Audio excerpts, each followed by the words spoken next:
Bonjour tout le monde et bienvenue à Urgence économique. Aujourd'hui, nous allons parler de la Moudawana, notamment des réformes exigées par Sa Majesté le Roi, et quel est l'impact du retard accumulé ces dernières années concernant cette réforme sur l'activité économique, notamment des femmes marocaines. Sachant que le taux d'activité des femmes au Maroc a été à peine de 20% en 2022 et qu'il est même en déclin. Ajoutons à cela d'autres retards, notamment éducatifs, concernant le décrochage scolaire, le taux d'analphabétisme, qui font que les questions économiques comme celle de l'activité des femmes et de leur contribution à l'économie nationale est étroitement liées autant à la question éducative qu'à la question des droits et de l'égalité des droits. Pour en parler, nous avons le plaisir d'accueillir Madame Soumiane Menksous. Bonjour. Bonjour Rachid. Je rappelle que vous êtes sociologue et prof de sociologie à l'Université Hassan II. Vous êtes également autrice de bon nombre d'ouvrages, dont le dernier s'appelle C'est pas juste, oui. Aux éditions Marsam, où vous traitez d'un certain nombre d'injustices qui touchent autant d'ailleurs les femmes que les hommes que les enfants.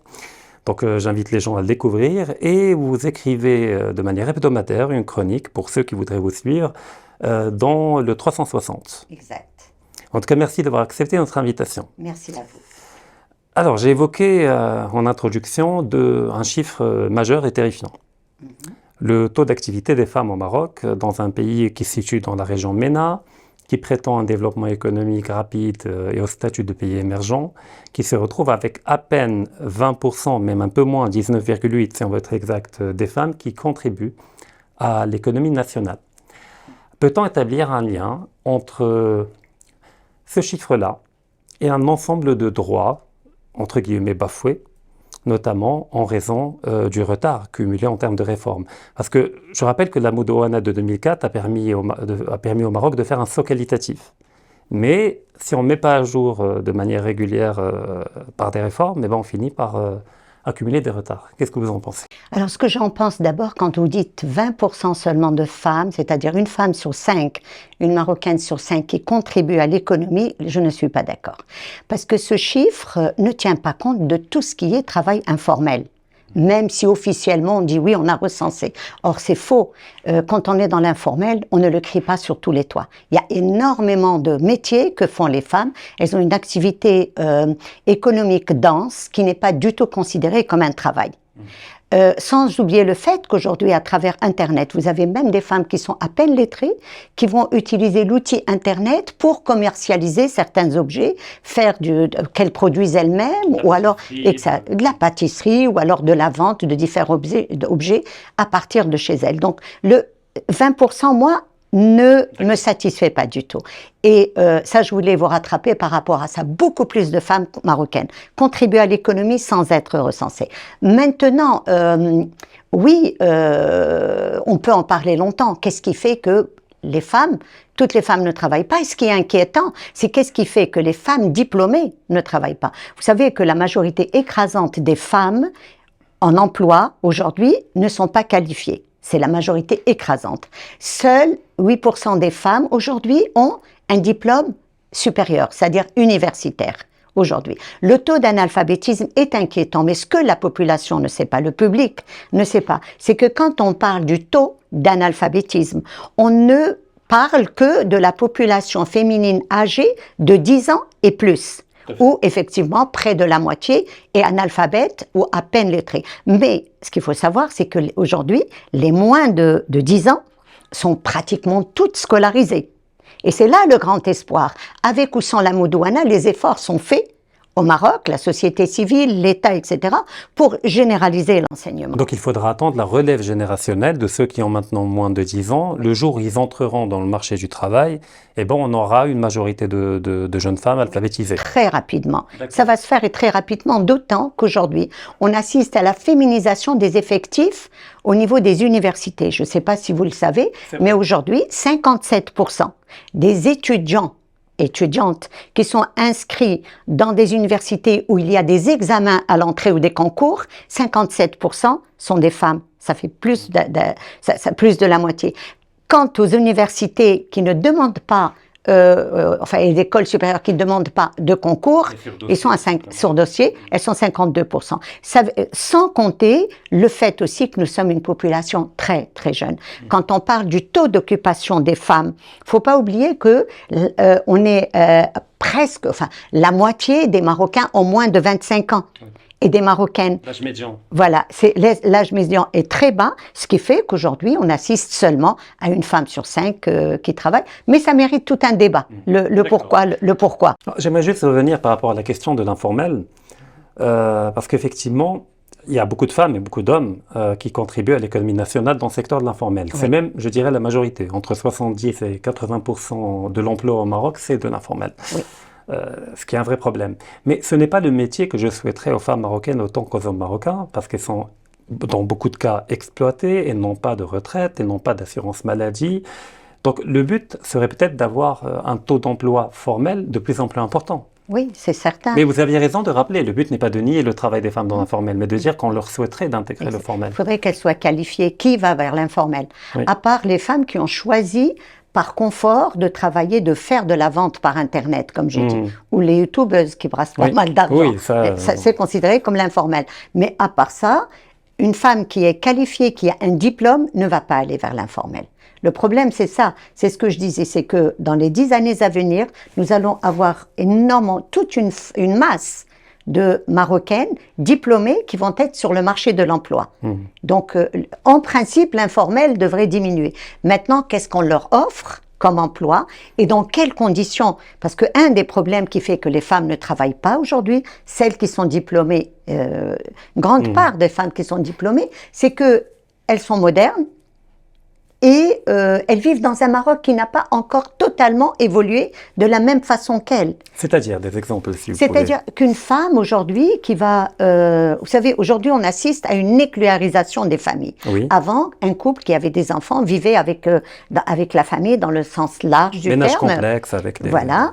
Aujourd'hui, les femmes et les hommes ne veulent plus vivre avec la famille. Oui. Donc, on a des ménages, des foyers où il y a le mari, la femme et les enfants. Donc, il n'y a plus d'aide dans le foyer. Quand une femme travaille, qu'elle doit quitter la maison le matin et qu'elle a des enfants, elle n'a personne pour garder ses enfants. On a un problème de crèche, un problème de nounous, qui sont les femmes de ménage qui sont devenues inaccessibles, et heureusement pour elles, elles sont organisées, inaccessibles pour la majorité écrasante des couples et des ménages. Et il faut suivre une femme qui travaille, qui doit se réveiller à 6 heures du matin. Oui, faire le petit-déj pour l'enfant, l'habiller. Oui, c'est ça. Avec un autre facteur, femme moderne épousant un homme moderne, comme vous, Rachid, mais un homme moderne qui refuse d'aider dans le foyer parce que un homme comme vous, de votre génération en tout cas, ou plus jeune, qui lui refuse d'aider la femme dans le foyer parce que le partage des rôles n'est pas du tout équitable, il est encore traditionnel, même s'il commence à changer aujourd'hui. Bon, heureusement qu'aujourd'hui la technologie, mais là encore, tout le monde n'a pas accès au pouvoir d'achat, c'est-à-dire que pour la vaisselle, il y a des appareils qui font aujourd'hui, il y a une manière de sous-traiter à la technologie un certain nombre de tâches. Mais vous avez raison, c'est-à-dire le but est d'aller peut-être, et vous me corrigez si je me trompe, vers une prise de conscience au sein du monde des entreprises, notamment pour penser à des crèches de proximité, à des schémas, peut-être un emploi du temps plus flexible. Peut-être. Aux deux d'ailleurs, pour permettre... À distance aujourd'hui, depuis la pandémie, on a compris qu'on pouvait faire travailler du personnel à distance tout en étant rentable, des horaires aménagés. Maintenant, la grande question qu'on se pose toujours et sur laquelle tout le monde n'est pas d'accord, est-ce qu'on doit avoir au sein des entreprises et des institutions un management particulier pour les femmes? Peut-être qu'il faudrait arriver à cela parce que c'est vraiment une population qui ne peut pas toujours travailler même quand elle est qualifiée à cause de la pression du rôle que attribue la société à la femme. Parce que là, vous me dites la machine à laver, je veux bien la machine à laver la vaisselle, mais il n'y a pas que ça. Oui, vous savez, beaucoup d'hommes, la majorité d'hommes, quand ils quittent le travail, ont arrêté leur journée de travail.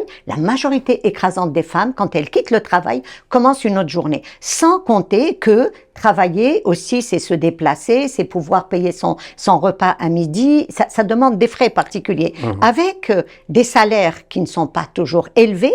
Et les femmes qui ont refusé de continuer à travailler, à la fin du mois, elles font le compte. Elles se rendent compte finalement, parce que bon, on ne parle pas que des femmes, médecins, juges, etc. Il y a aussi les ouvrières, etc., les commerçantes, etc. À la fin du mois, quand elles font le calcul, elles se rendent compte qu'il ne reste pas grand-chose.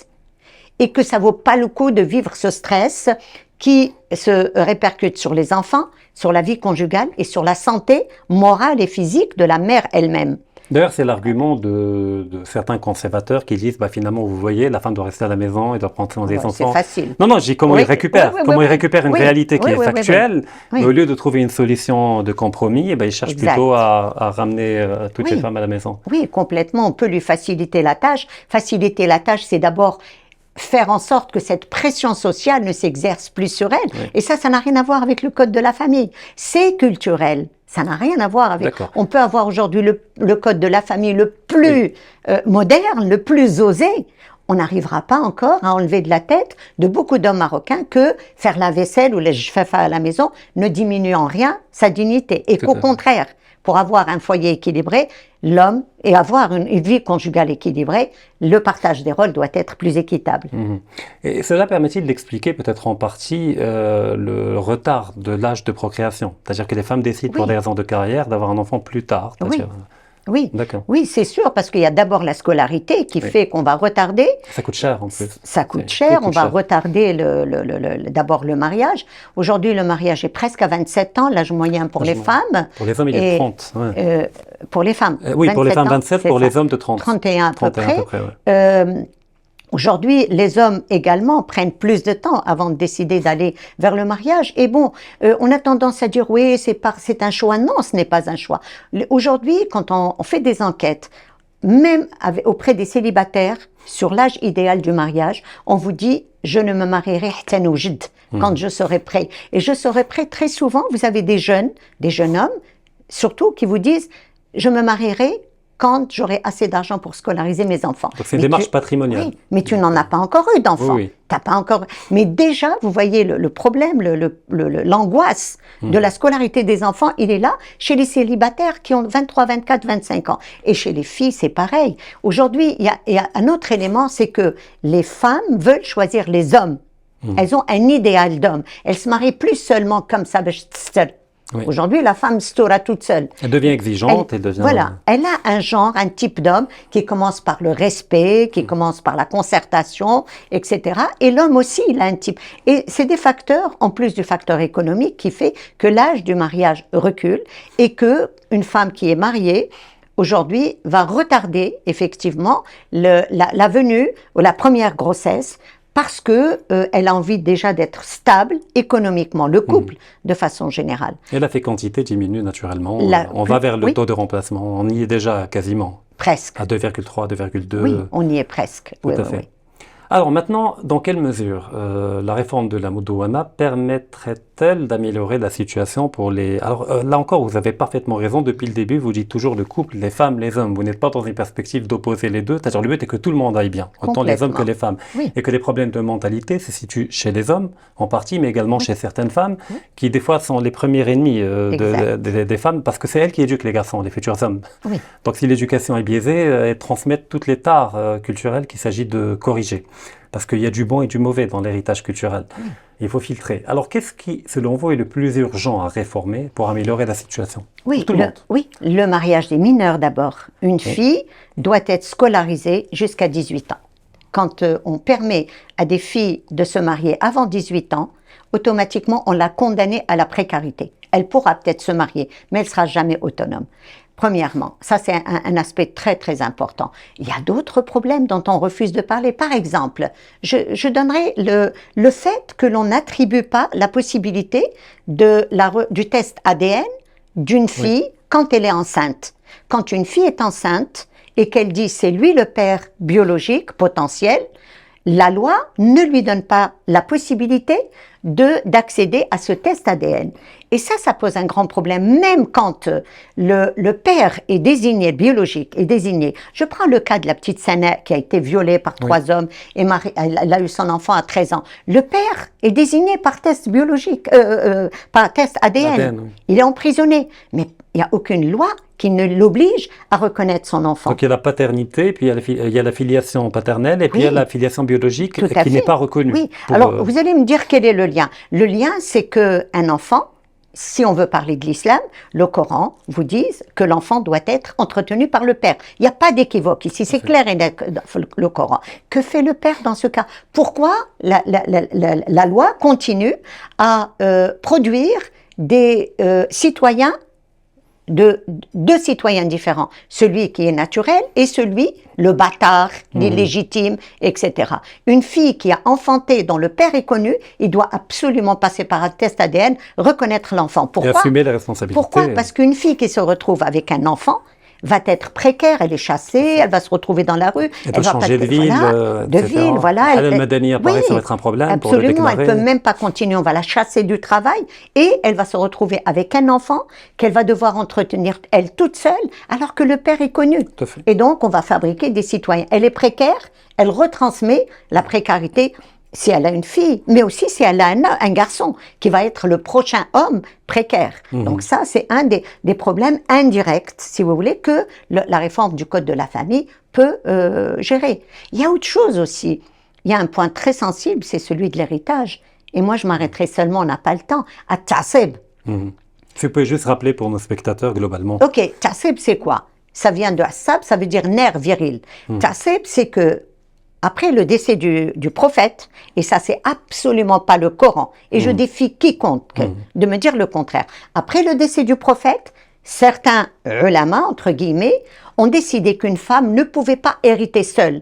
Peut-être que ça avait une logique, les femmes ne sortaient pas, c'est même pas vrai. C'est logique, la nique tribale de l'époque. Ouais, oui, il y avait un soutien, il y avait une solidarité tribale, communautaire, et tous les hommes devaient entretenir toutes les femmes, non seulement de leur famille, mais également de la tribu, ce qui n'est plus le cas aujourd'hui.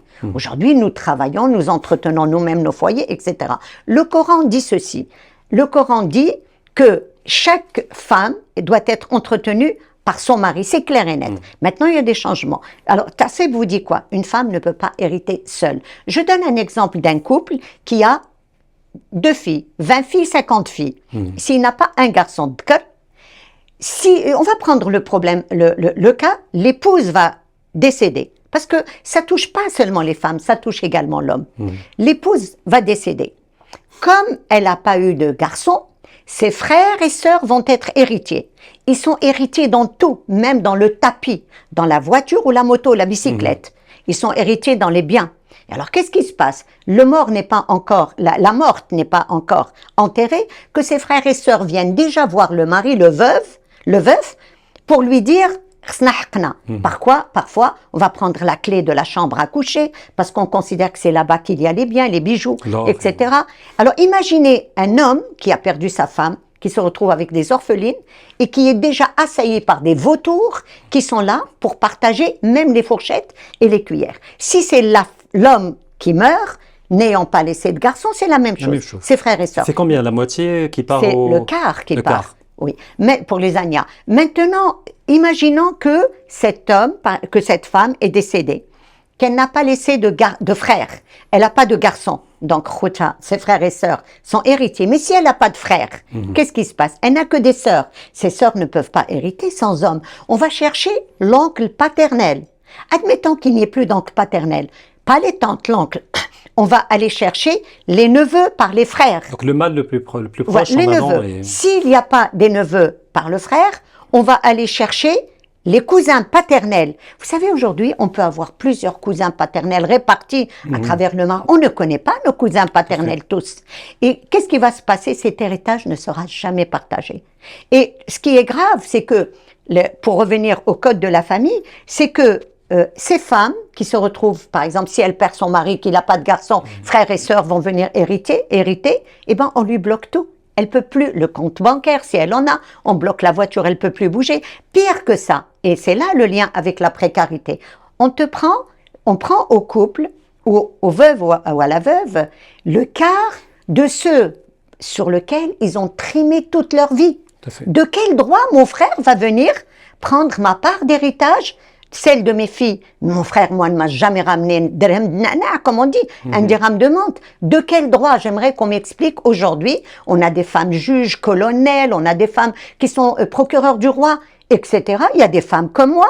Pourquoi aujourd'hui mes frères vont venir partager le fruit de mon labeur à moi et de mon mari? C'est une logique qui n'a plus, Parce que plus dans de cette sens. mentalité, le plus important, c'est que des femmes ne peuvent pas hériter seules. quoi Le qu'il arrive. problème, et si vous permettez, Oui. c'est que, admettons que ce mari ait laissé juste une maison.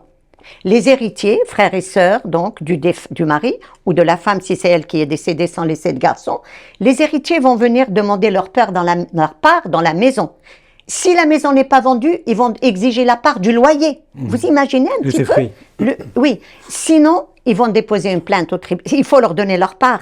Il n'y a pas beaucoup de couples qui ont de l'argent liquide pour Tout à donner fait. la part. Pour acheter. Qu'est-ce qui va se passer? Ils vont déposer une plainte au tribunal. Le tribunal va, bien sûr, statuer en leur faveur. Et saisir, Et on va faire sortir le veuve, l'homme ou la veuve et les orphelines de leur maison. On les chasse de la maison pour que la maison soit vendue et que chacun des héritiers ait sa part, donc les Ania, le cas.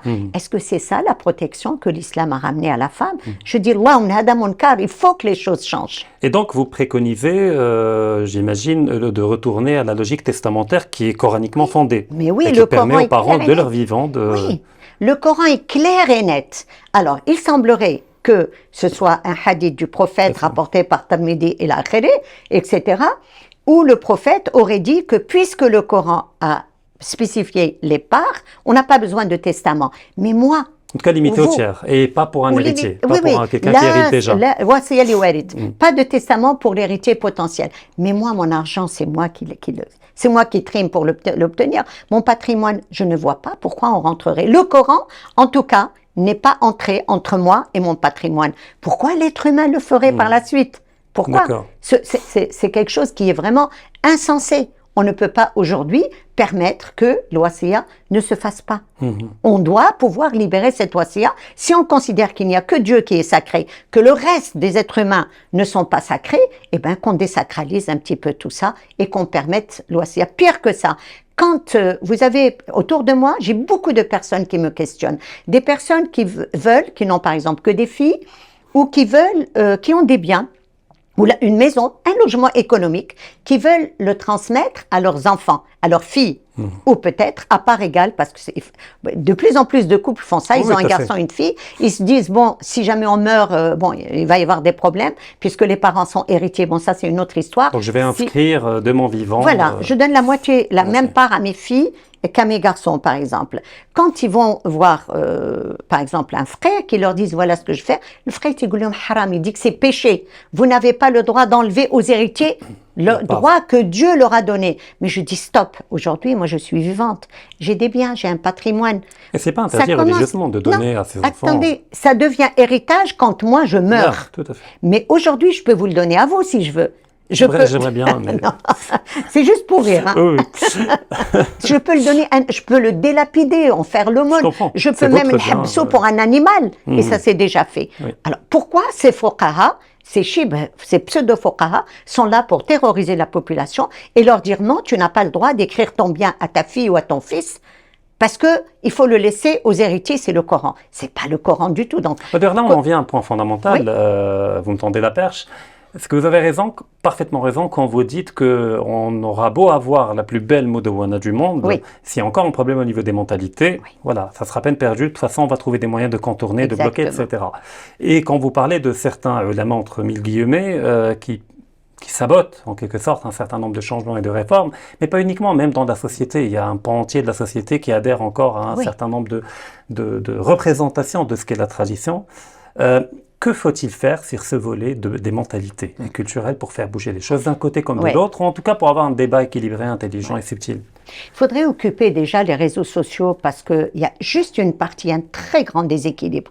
Aujourd'hui, les réseaux sociaux sont enflammés contre la réforme de la Moudouana.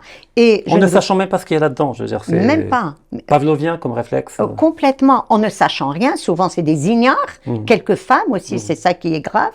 Ce sont des gens qui cherchent à semer le trouble, beaucoup plus qu'à informer, et il y a un déséquilibre de l'autre côté. Qui doit aujourd'hui prendre en charge la contrepartie de cette intox au niveau des réseaux sociaux? Ce n'est pas au privé de les faire. L'État doit pouvoir communiquer et doit pouvoir contrecarrer, informer la population. Le système au niveau des établissements scolaires, on doit informer la population de l'utilité de réformer. Moi je dis, les mosquées ne jouent pas leur rôle, bien au contraire.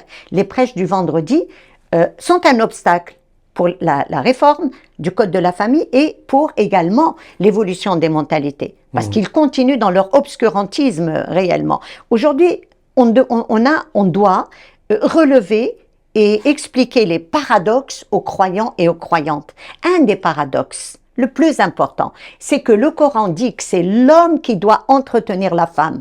Tous les hadiths, tout le fiqh le disent, et les enfants.